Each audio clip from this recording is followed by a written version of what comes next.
Okay, so today we're going to be talking about jujubes. That's up next.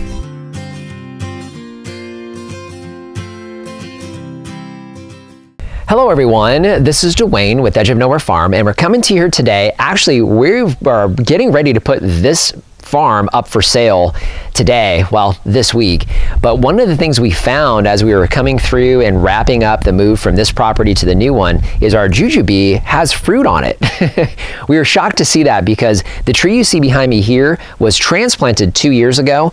It has grown amazingly, puts on a lot of flowering pretty much from spring through the summer, but we didn't get a single piece of fruit.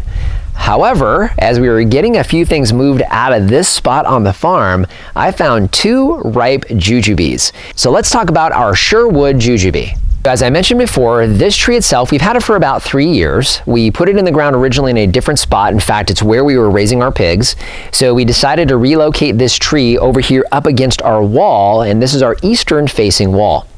So we wanted to give this particular tree a lot of heat because it does really, really well in hot climates. So the tree itself has grown tremendously. When we transplanted it, this tree was about my height, so I'm just under 6 feet, so it's about 6 feet tall or so, and essentially just a stick.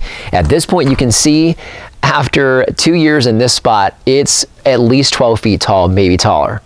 So the tree itself does amazing here as far as growth. It grows very, very strongly.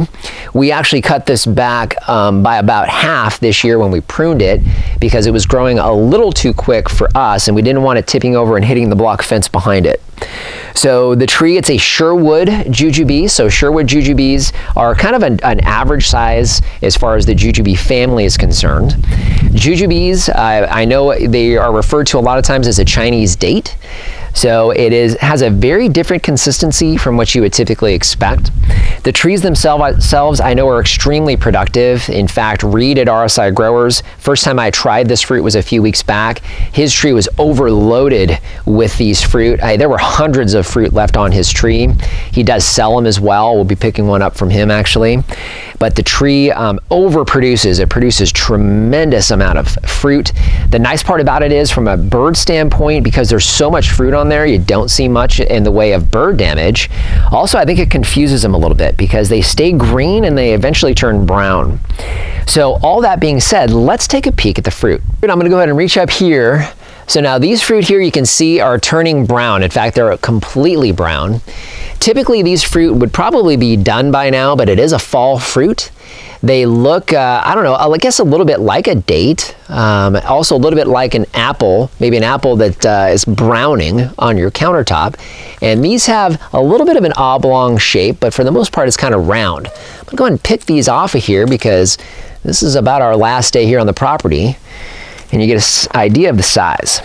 So there's 2 pieces of fruit in the palm of my hand. As far as size, I'm gonna say they're probably about the size of a quarter or so, smaller than a ping pong ball, so not really, really big. As far as weight, they're very, very light, and part of that is because the inside is a little bit pithy, so they are kind of a lightweight, but beautiful looking fruit. I love the kind of greenish yellow brown color that they get. These are ripe, at least they should be ripe. So without further ado, let's go ahead and take a peek at the inside and let's see what they taste like.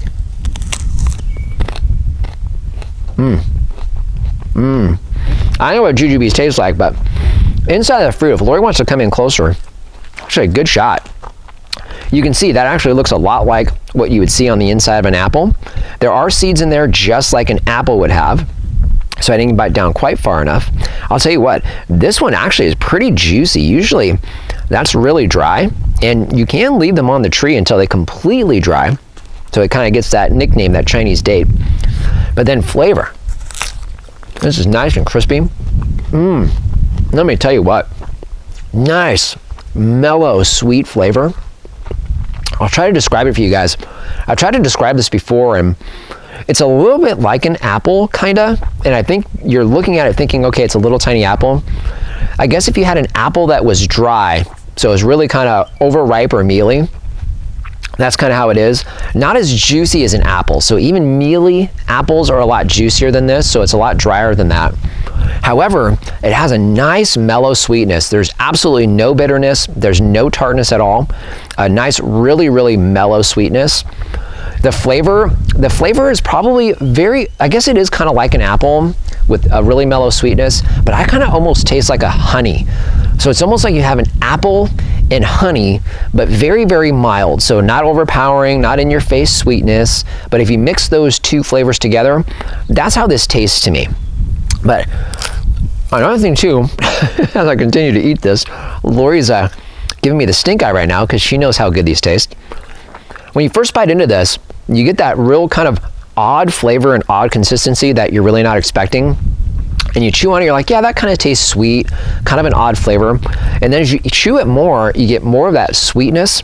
Your mouth almost kind of gets used to how the flavor and consistency is. And then you really start to taste the sweet. So at this point, after taking a couple bites, really starting to taste that sweetness. So jujubes, Sherwood jujubes, amazing fruit. What I really like about this is the opportunity to have a fruit that is ripe here in the fall. We've talked a lot about our different apple varieties that we struggle with because of bird damage and sun damage, and getting them into this time of the year as far as having a ripe fruit for us here in the September, October timeframe. But here I am at the end of October taking jujubes off a tree, eating them right off the tree, and they taste good. Okay, so varieties. So we have the Sherwood Jujube here. We'll be definitely putting one of those in on the new property. There are multiple varieties. I know the Lee and the Lang that can cross-pollinate each other. Those are some varieties that I'm particularly interested in. I think I'd like to get a couple of those in there. And also there's a few other different varieties that I think I'm gonna try. You know, having this particular tree produce abundantly and grow aggressively here in full sun, full heat in Arizona is an amazing tree to have ripe fruit and high production in the fall. You know, it's one thing that we struggle with here in this time frame because our citrus is not quite ripe, with the exception of limes and lemons. We are using those, but for the most part, nothing else is going on here on the farm. So to have fresh fruit coming off a tree here in the fall, man, get one of these in the ground. So just want to thank you for joining us today. If you haven't done so already, subscribe to the channel. Questions or comments, leave those in the comment section down below. Instagram and Facebook, we post content there you won't see here on the YouTube channel. And our Amazon shop, I'll leave a link down in the description. That's a free, painless way to help support the channel. If you start with that link, it doesn't matter what you buy, you help to support us here. So just want to thank you for joining us today and remind you, if we can farm on the edge of nowhere, so can you.